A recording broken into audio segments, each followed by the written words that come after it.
Ini silakan, Pak, Pak Daniel Bambang ya. Iya, Pak. Saya ya, Oke. Ibu Mikael Kuntana, selamat malam. Tuhan Ya, memberkati. tambahnya Bapak Bambang. Saya bersyukur, terima kasih boleh mendengarkan tentang Raja Manasye. Nah, saya perlu mohon penjelasan tentang Raja Manasye ini.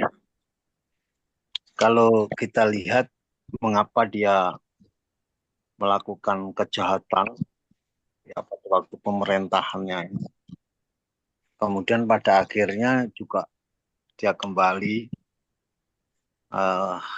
doa kepada Tuhan, mohon pengampunan segala perbuatannya ya. Kalau tidak salah kejahatan, kemudian menumpahkan darah manusia orang tidak bersalah, menyembah berhala, ya luar biasa, ini banyak yang dia lakukan kejahatannya. Tetapi pada akhirnya dengan eh, kuasa Tuhan, kalau tidak salah di ayat-ayat berikutnya, maka Manasye di ayat yang ke-13 dan berdoa kepadanya, maka Tuhan mengabulkan doanya dan mendengarkan permohonannya ya. Tetapi setelah itu dia melakukan perbuatan seturut dengan Allah ya, dengan mengembalikan apa namanya itu, perbuatan yang jahat itu. Tapi mohon dijelaskan Ibu ya, apakah itu ketidakberhasilan Hizkia di dalam mendidik Manasye? Kita Manasye melihat bapaknya pun juga demikian kalau kita baca sebelumnya itu di 2 Tawarik 32 kan. Di ayat 34 di 2 Tawarik 32 bapaknya pun Hizkia tidak berterima kasih atas kebaikan yang ditunjukkan kepadanya meskipun dia telah melihat tanda ajaib ya. Dia menjadi angkuh sehingga ia dan Yehuda dan Yerusalem ditimpa murka. Tetapi akhirnya juga dia sadar dan mohon pengampunan Tuhan. Apakah Manasye itu melihat keteladanan orang tua? Ya. Kemudian yang kedua, ketika Raja Manasye bertobat, ya, ada pertobatan. Kemudian kalau di ayat berapa ini? Ayat 17 kalau tidak salah. Walaupun demikian rakyat masih mempersembahkan korban di bukit-bukit pengorbanan, tetapi hanya kepada Tuhan Allah mereka. Ya, ini mohon dijelaskan, ternyata tidak semua, tidak, menurut saya Raja Manasye tidak berhasil untuk menjadikan mereka bertobat kepada Allah, kembali kepada Allah. Karena dalam 17 ini, mengapa masih ada ini? Walaupun demikian, rakyat masih mempersembahkan korban di bukit-bukit pengorbanan, tetapi kepada Tuhan Allah mereka. Mengapa? Mohon dijelaskan, Bu. Terima kasih, Tuhan memberkati. Baik, terima kasih Bapak Bambang ya. Ya, Bapak Bambang ini yang Tuhan, Pak Pendeta. Ya. Baik, Bapak Bambang, yang pertama yang kita lihat adalah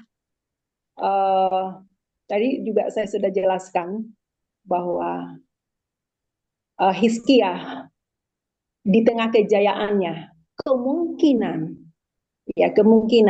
lupa melakukan tugas utamanya, yaitu membawa anak yang mengenal kepada Allah yang dia sembah.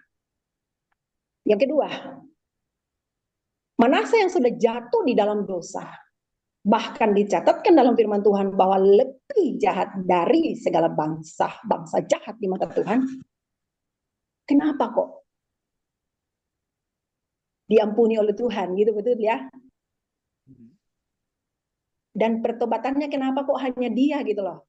Di dalam ayat 17 dicatatkan bahwa rakyat itu masih menyembah kepada dewa atau kepada Allah mereka, tidak menyembah kepada Allahnya Manasye. pertobatan ini adalah pertobatan yang dilakukan oleh kesadaran dari Manase. Panggilan Manase sadar betul ketika Manase mengalami. Manase yang ditangkap, Manase yang di Alkitab katakan dia dibelenggu dengan tembaga besi, kemudian di tengah kondisi itu dia berteriak kepada Tuhan. Apakah seluruh bangsa Yehuda berteriak kepada Tuhan? Tidak kan? Yang berteriak kepada Tuhan adalah Manase. Dan suaranya Manase sampai ke Tuhan dan Tuhan mengampuni ketika dia datang merendahkan diri. Ya. Dalam kemahakuasaannya Allah tentunya dan dalam kemahadilan Allah dia memberikan pengampunan kepada Manase. Ya kalau ditanya, kok bangsa Yehuda masih melakukan penyembahan berhala? Ya, kita melihat di sini adalah Manase yang memilih untuk bertobat. Dan dampak dari pertobatan Manase yang dijelaskan firman Tuhan adalah dia memberi yang terbaik. Berarti dia kembali membangun bait Allah, dia membuang semua patung-patung berhala, membersihkan bait Allah dari semua berhala-berhala. Dan seorang pemimpin yang ditakuti pada saat itu pasti punya pengaruh. Mungkin karena di ayat-ayat lainnya, di dalam 2 Raja-Raja, kan ini pengulangan. Di 2 Tawarik ini pengulangan sebenarnya dari kisah yang semua sudah dituliskan di dalam Raja-Raja. 1 Raja-Raja dan 2 Raja-Raja. Ya, seperti itu. Mungkin ada teman-teman kita yang mau menambahkan. Ada Bapak Pendeta Liman Handoko, ada Pak Joko Markus, dan lainnya. Boleh saling. Ya, malam Bu. Bicara Boleh. Bu. Ada Pak PKL, ya. Ya, boleh silakan. Malam. Ya. Malam, Pak. Malam, Pak Liman. Oke, ya Pak Joko, terima kasih Pak Joko. Ya, Saya silakan. lagi ngomong lagi Pak di rumah ini. Bisa lagi ketemu lagi. Iya. Terima kasih Pak Bu Michael, firmannya cukup jelas. Tapi ini kan enggak apa-apa ya Pak Bu Michael, ini kan satu diskusi ya. Kita ada ada diskusi kan, ada masalah, kita saling melengkapi masalahnya. Jadi Bu Michael tadi bilang ada 3 hal yang mau coba saya soroti ya, secara singkat aja. Pak Bu Michael mengatakan Manase kenapa kok jahat akibat daripada kesalahan, kemungkinan akibat kesalahan daripada ayahnya Hezkiel gitu. Karena Hezkiel mungkin kurang memahami untuk memberikan tahu pada Manase itu. Emang ada betulnya, tapi juga ada tidak seperti itu semua, karena memang ada betulnya Bu Michael, tapi ada juga bukan seperti terjadi seperti itu. Ada seorang bapak yang begitu baiknya setengah mati, mendidik anaknya luar biasa hebatnya, dan saya itu punya pengalaman sendiri dengan teman saya, seorang hamba Tuhan yang sangat saleh setengah mati. Dia bicara sama saya, anaknya dididik luar biasa, tapi anaknya akibatnya ada 4 anak, 1 anak yang tidak karu-karuan, dan dia mau mengundurkan diri. Saya bilang nggak bisa, Kak berselanjutnya itu karena pertobatan itu pribadi, bukan satu maksud, bukan rombongan gitu. Jadi kalau ayahnya berusaha semaksimal mungkin, kalau anak jahat ya sudah, itu kedaulatan Tuhan, aku bilang itu. Jadi tidak bisa kita antem kelompok bahwa anaknya salah, bapaknya salah, dengan enggak. Ada juga pendeta saya itu ayahnya biasa, itu preman di Semarang yang luar biasa jahatnya, tapi anaknya jadi pendeta. Iya. Jadi ada satu kedaulatan Tuhan, tidak bisa dihantem akibat salahnya orang tuanya, enggak juga. Memang itu satu pertobatan pribadi. Ke-1, 2, Manase bertobat. Ini saya lagi soroti, Manase bertobat karena dia takut akibat daripada dosanya dia. Karena dia dipegang oleh bangsa Asyur, di tembaga begitu sakitnya dia ini cuma kemungkinan Bu Michael ya, kita cuma diskusi. Dia tobat, emang bagus tobatnya Manase, puji Tuhan. Tapi saya soroti, kalau orang takut akibat daripada dosanya, akibat hukuman, seringkali nggak langgeng, seringkali nggak bisa terus berjalan. Kalau kita tobat karena Tuhannya, itu baru mungkin terjadi satu hal yang begitu baik. Karena akibat dosa itu, nanti kalau dia enak lagi, dia sudah merasa ini sudah pengalaman lagi, sudah enak lagi, dia akan kembali lagi kepada dosanya, karena dia bukan takut pada Tuhannya, tapi dia takut pada akibat daripada dosanya itu. Ini seringkali banyak dialami oleh orang-orang yang merasa dihukum, seperti seperti teman saya, selingkuh, sudah habis uangnya, habis semua, mati dijajar Tuhan, habis, tobat dia. Kembali lagi, enak lagi dagangnya, pekerjaan enak lagi, kumat lagi.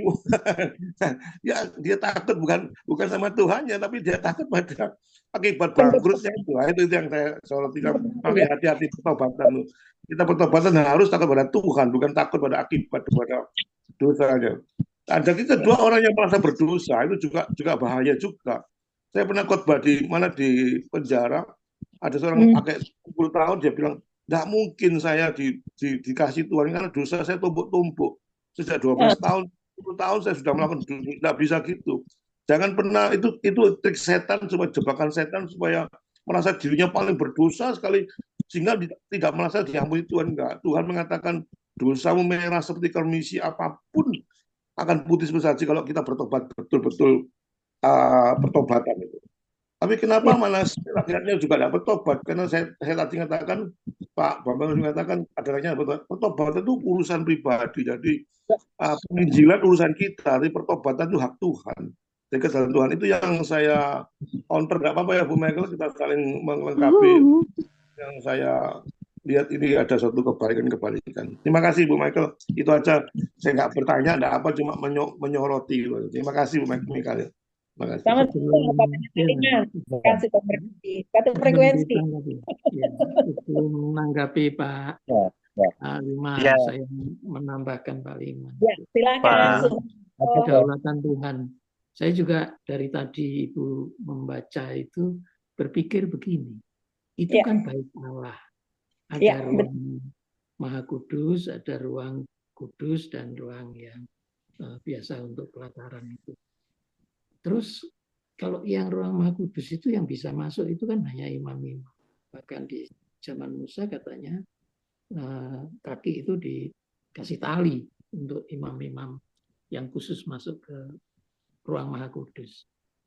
Persoalannya kemudian ketika kemah Musa itu berubah menjadi pondok Daud, kemah Daud gitu ya, itu kan terjadi perubahan. Apa masih ada itu ruang Maha Kudus itu? Masalahnya ketika Tuhan Yesus itu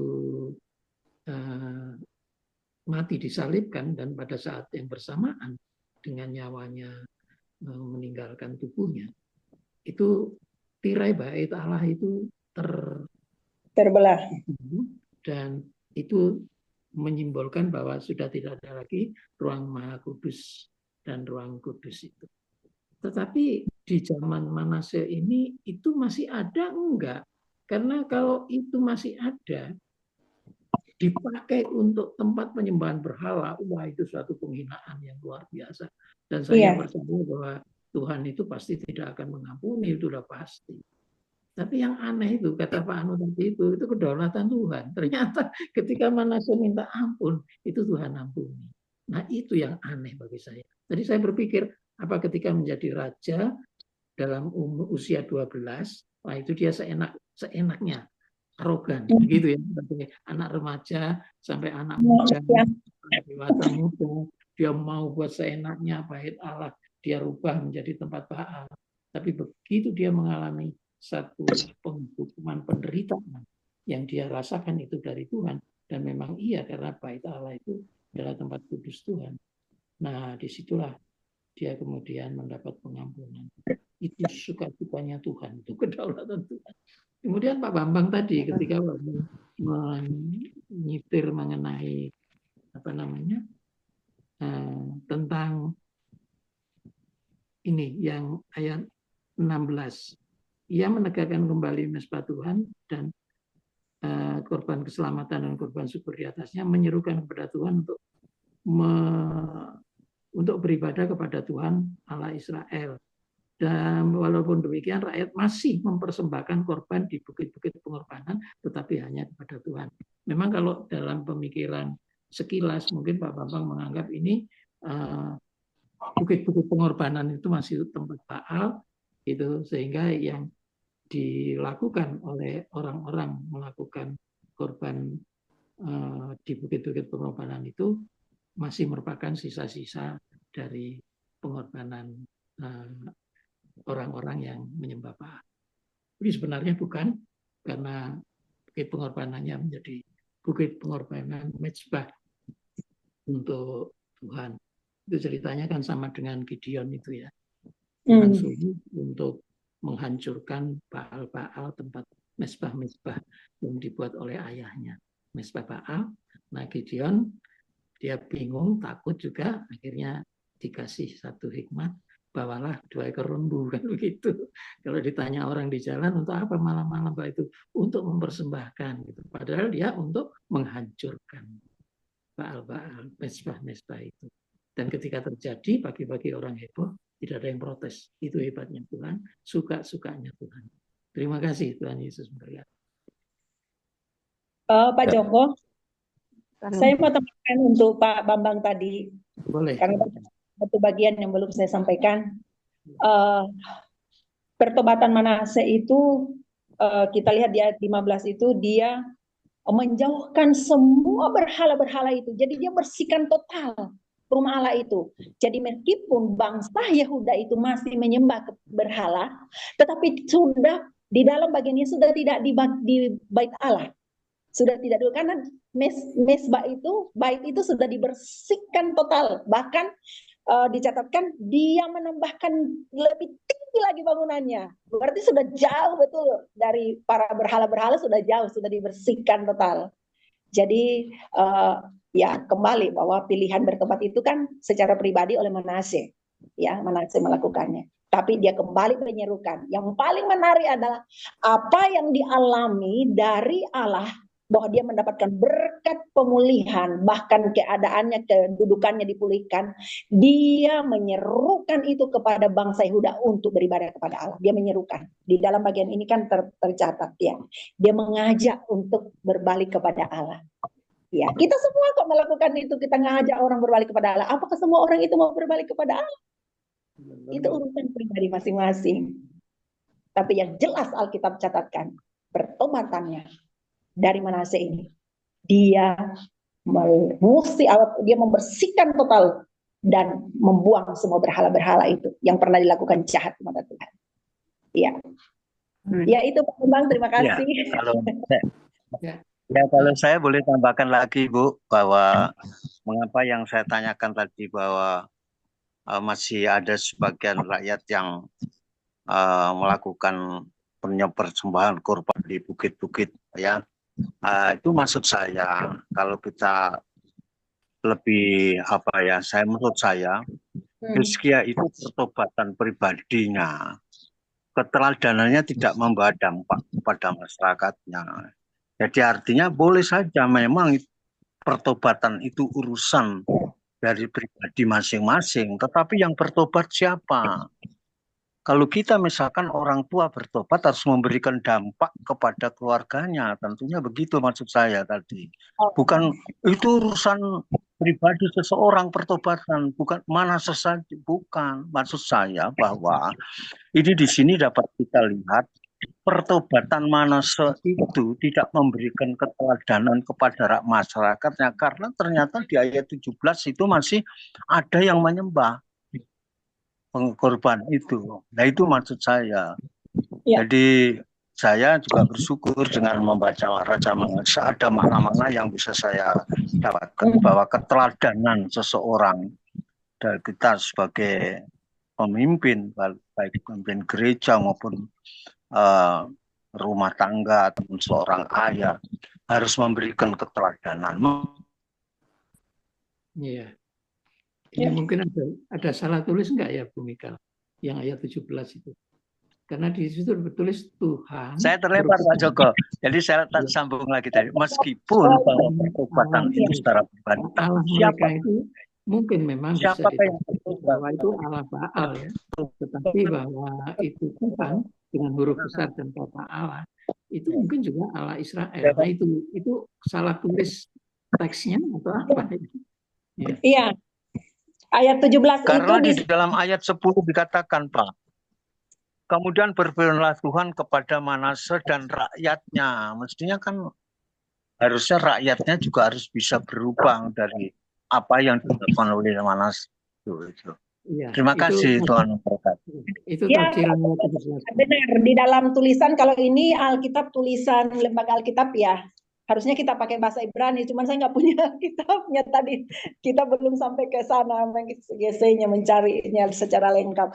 Tapi di dalam bagian ini, memang di sini Tuhan Allah mereka ini, Tuhan di sini kata Tuhan itu ditulis besar, Allah di sini, Allah yang ditulis juga kata Allah yang huruf besar.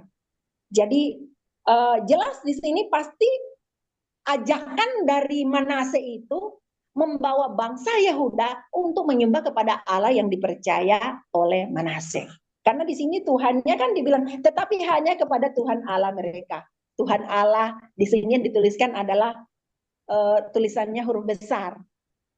Jadi saya maaf tadi juga kurang memperhatikan. Terima kasih Pak Joko. Kita saling melengkapi. Saya. Ya, silakan mungkin yang lain.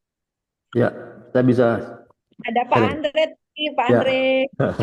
Ya, sedikit saja ya. Saya melihatnya begini ya. Ini menarik karena Hizkia ini kan bapaknya. Kan sementara orang dunia bilang like father, like son kan.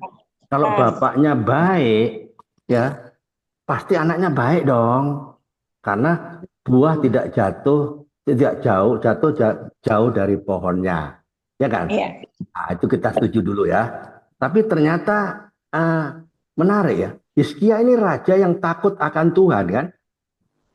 Dan melakukan apa yang benar di mata Allah. Sementara anaknya, wow, anak kandungnya loh, Manasya ini memulai pemerintahnya dengan apa? Sangat jahat. Wah, bukan hanya jahat, sangat jahat. Kenapa ini bisa terjadi kan? Sepertinya nggak masuk akal kan? Like father, like son kan? Tapi ternyata ada faktor yang mempengaruhi. Apa yang mengaruhi ya? Ya, kita lihat. Ternyata semua manusia, termasuk anak orang baik, juga punya pilihan bebas loh. Ya, pilihan bebas Manasya itu seperti yang dikatakan oleh Bu Mikal kan.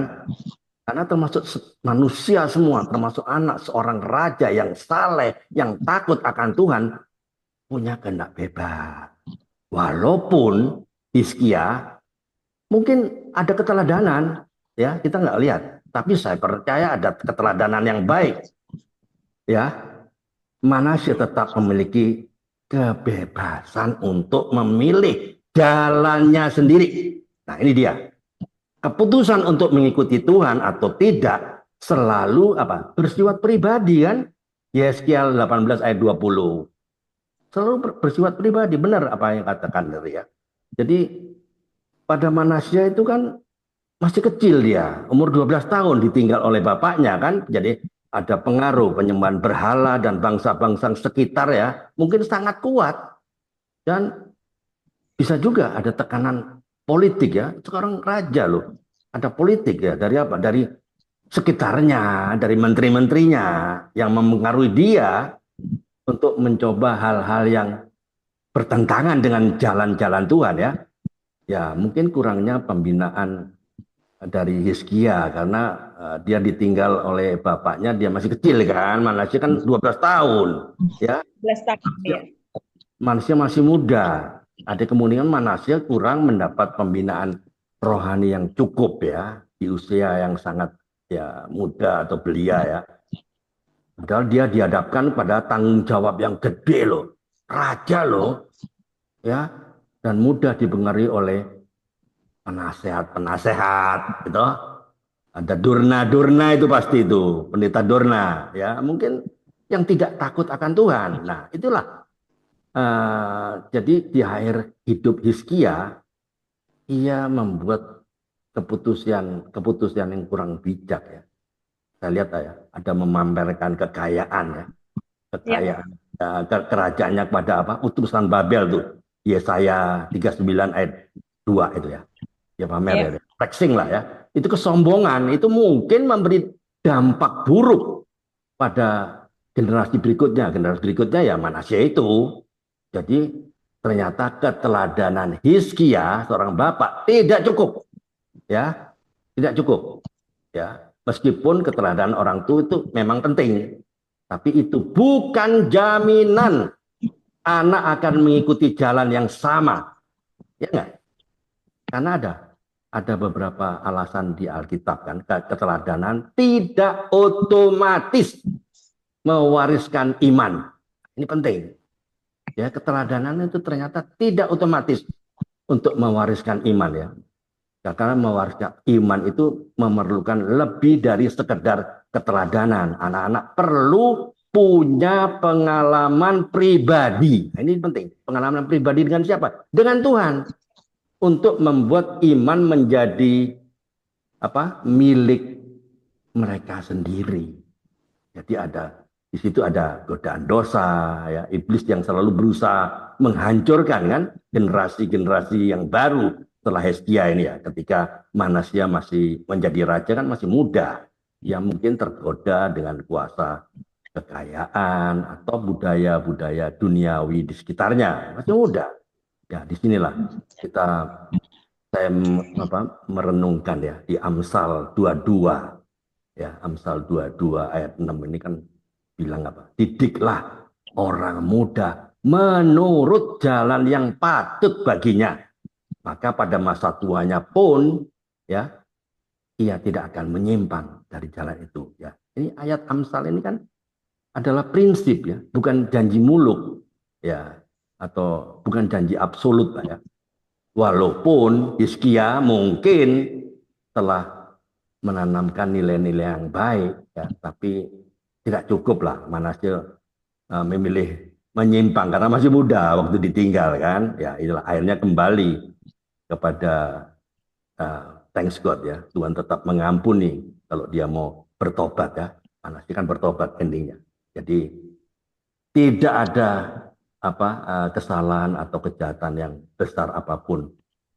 Tuhan kalau tetap mau ada ampunan dari Tuhan kalau kita betul-betul bertobat. Oke, terima kasih Bu Mikal atas sharingnya hari ini. Tuhan berkati. Terima kasih Pak Andre, saling melengkapi ya. Ya, memang kalau kita melihat dari segi usia Raja Manasye, kemungkinan besar pengaruh itu dari para penasehat-penasehat dalam kerajaan. Bagaimana caranya menghadapi raja ini? Bagaimana raja ini? Itu hanya bisa dibalas dengan ini, dengan ini. Maka dikumpulkanlah. Karena kan kita punya pilihan apa-apa. Orang-orang yang di dalam pemerintahan itu, orang-orang yang penasehat-penasehat itu yang memberikan dia. Makanya ya pesannya apa buat kita? Penting sekali dekatkan diri kepada Tuhan supaya Tuhan dekatkan kita dengan orang-orang yang tepat. Karena kalau kita salah, sudah tua juga, kita salah. Saya selalu pesankan ke anak saya, berteman banyak, baik semua sama banyak orang, tapi dengar, berdoa supaya Tuhan tempatkan teman dalam pergaulan yang takut akan Tuhan. Karena itu pasti terjadi. Kalau enggak, minta sama Tuhan, nanti kamu sembarang bergaul, pergaulan buruk merusak kebiasaan-kebiasaan yang baik. Nah, ini mungkin terjadi pada manusia. Ya, orang-orang di sekitar itu orang-orang yang tidak takut Tuhan. Mau orang tua juga begitu. Ya, yang korupsi lah, udah tua bangka, udah tahu firman. Tapi begitu ketemu di lingkungan yang tidak sehat, langsung pakai baju. Ya itu terjadi ya, jadi buat kita semua pastinya ya. Terima kasih Pak Andre. Oke. Baik Bapak Ibu, kita berpacu dengan waktu ini. Ada 4 menit masih ada yang bisa menyampaikan sharing secara singkat. Saya Pak. Silakan. Ya, terima kasih. Singkat atas ya, waktu. Tinggal 4 menit. Memberikan kita firman Tuhan, kita bisa melihat bahwa yaitu hubungan antara yaitu orang tua dan anak itu sangat penting. Jadi mulai dari usia dini sebaiknya itu orang tua mempunyai fungsi memang benar-benar untuk bisa menanamkan yang namanya pendidikan. Karena di dalam rumah itulah tempat kita sebagai orang tua mendidik dan mengajar dan mengarahkan anak-anak kita dari usia kecil harus ke sekolah minggu. Sehingga mental mereka sempat, yaitu mereka pasti dididik dan yaitu lama-kelamaan mereka boleh tahu bahwa oh ini saya melakukan ini. Dan orang tua yaitu harus memiliki satu tanggung jawab, yaitu Hizkia. Karena anak-anaknya itu apa yang dilakukan oleh orang tua itu pasti yaitu masuk dalam memori anak-anak. Dia cuma lihat saja apa yang dilakukan orang tuanya, pasti diikuti. Ya, contoh seperti halnya orang tuanya merokok, dia bilang jangan kamu merokok, bapak merokok. Akhirnya di situ bisa yaitu menginspirasi pikiran anak itu tidak sehat, karena dia berpikir kan, bapak saja lakukan ini. Itulah hidup, yaitu orang tua dan anak itu memiliki hubungan yang erat, bahkan itu ada yaitu mendekatkan diri kepada Tuhan. Dan yaitu marilah kita membangun hubungan yang baik dengan Tuhan, yaitu garis vertikal dan horizontal, maka terjadilah salib. Itu yang bisa membuat hubungan kita lebih akrab dengan Tuhan. Dan apa ganjarannya? Pertanyaan saya, apa ganjarannya atau akibatnya kalau orang tua itu tidak yaitu mendidik anaknya seturut dengan kehendak Tuhan, atau yaitu melepaskan begitu dan tidak pernah mau diarahkan sesuai dengan firman Tuhan. Dan yang kedua, kira-kira jenis berhala apa saja yang masih melekat di dalam diri manusia? Terima kasih.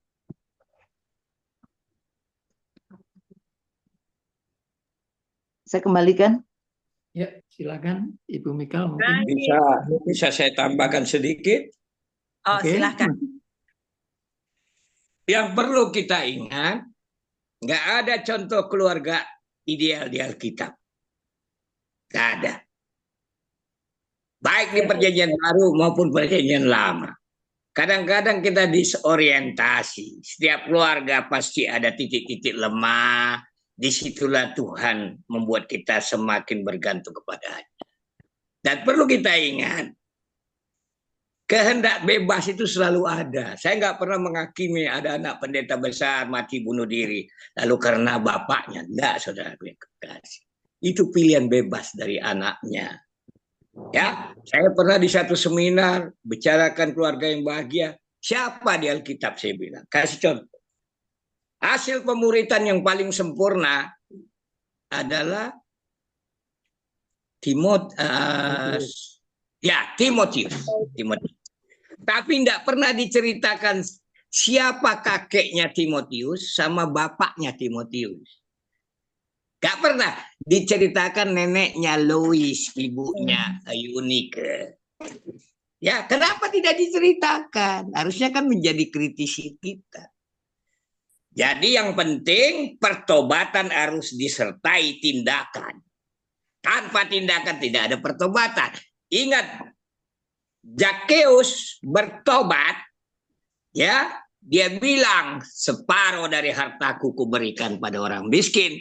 Jika ada yang kutipu, ya, akan kubalikkan 4 kali lipat. Jadi pertobatan mengandung konsekuensi. Ada tindakan nyata dalam pertobatan, yaitu buah pertobatan. Nobody perfect. Ingat itu, nobody perfect. Ya, di hadapan Tuhan tidak ada seorang pun yang bisa membenarkan dirinya, termasuk Ayub sekalipun. Ayub sekalipun yang dinilai soleh oleh Tuhan, kesalahannya ketika dia membenarkan diri. Ya, nobody perfect. Kita berdoa supaya Tuhan ya berkuasa atas anak-anak kita didik mereka, kasih contoh soal hasilnya. Itu adalah kehendak bebas. Tuhan Yesus memberkati selalu bagi kita semua. Baik, terima kasih Amang. Masih ada mungkin kata terakhir Ibu, bukan kata terakhir ya. Nanti nggak kejumpa lagi. Ini maksudnya di dalam Zoom ya, kata terakhir ya. Statement Pak, bukan kata-kata. Sedikit aja Pak Joko, sedikit aja ya. Iya, sedikit Pak Parin, jangan banyak ya Pak ya. Ya, sedikit aja ya. Terima kasih ya. Terima kasih untuk seringnya saya dengar semuanya kok, yang tambahan, perlengkapan, uraian dan lain sebagainya. Tapi kita nggak boleh lupa sebenarnya. Sebenarnya Nabi Yesaya sudah menggembalakan Hizkia dan anak dari Manasye ini sebenarnya. Ya kan, kalau kita lihat dia sebagai nabi pada saat itu memerintah. dalam pemerintahan Raja Hizkia dan juga Manase, ya. Tapi ya kita akan melihat di situ tadi, ya, karena ada kelalaian dari Manase ini sebenarnya. Ada kelalaian. Kelalaiannya apa? Mungkin di masa mudanya karena 55 tahun dia memerintah. Dari umur 12 tahun kan. Kalau ya, jadi berarti dia berumur 67 tahun ya. Dia berumur 67 tahun dia di situ. Tapi bisa kemungkinannya kalau dia lalai dalam nasihat-nasihat orang tua ataupun nasihat Nabi Yesaya mungkin. Tadi udah disinggung sedikit, mungkin dia pengaruh dari luar atau ya karena mungkin di sana penasihat di istana itu, kerajaan itu kan belum tentu orang-orang percaya, belum tentu orang-orang baik. Kan banyak orang-orang yang penembak-penembak berhala, ada tukang-tukang sihir di sana, ada ya banyak tentunya di sana. Nah, tapi itulah kembali tadi. Mungkin ini karena ada spirit dari Hizkia, spirit dari Nabi Yesaya, dan roh itu, ya melihat tindakan dari Manase ini, tapi roh itu selalu memperhatikan. Nah, waktu ada kesadaran bagi Manase, ini kembali kepada roh kesadaran. Kesadarannya yang telah melukai hati Tuhan. Kan di sana kan ditulis di situ ya, dia sangat menyakiti hati Tuhan. Ketika dia mengizinkan ya patung-patung berhala masuk di dalam bait Allah, ketika penembahan segala macam penembahan berhala yang diizinkan di sana, tentunya Tuhan juga masih mungkin menyimpan rasa murkanya itu ya, rasa murkanya. Kapan ini anak ini bertobat? Kapan ini? Karena mungkin Tuhan masih ada ingat benang merahnya. Nah, inilah kalau kita lihat ya, benang merah dari Tuhan itu kepada Nabi Yesaya, dari Nabi Yesaya kepada Raja Hizkia, dan Raja Hizkia kepada Manase. Dan kita pun seperti itu. Ya, tadi sudah dibilang memang perlu sekali peran dari orang tua, nasihat dari orang tua, dan juga dari nenek kita barangkali, dari opa oma kita, ya kan, selagi kita diberi kesempatan untuk dengar-dengaran dengan nasihat itu, dengan firman Tuhan itu, perlu kita akan juga menyimpannya. Tapi disinilah kesadaran Manase bertobat, mengingat mungkin janji Tuhan ya yang disampaikan oleh Nabi Yesaya ataupun Hizkia, dan itu sebuah benang merah yang tidak terputuskan. Sehingga melalui pertobatan itulah akhirnya bangsa Yehuda kembali dipulihkan, pemerintahannya kembali dipulihkan, dan juga Yesaya kembali ya mendapatkan anugerah yang terbesar dari Tuhan. Hanya itu aja ya yang saya tambahkan. Terima kasih Bu Mikal bagi kita semua. Tuhan Yesus memberkati. Amin.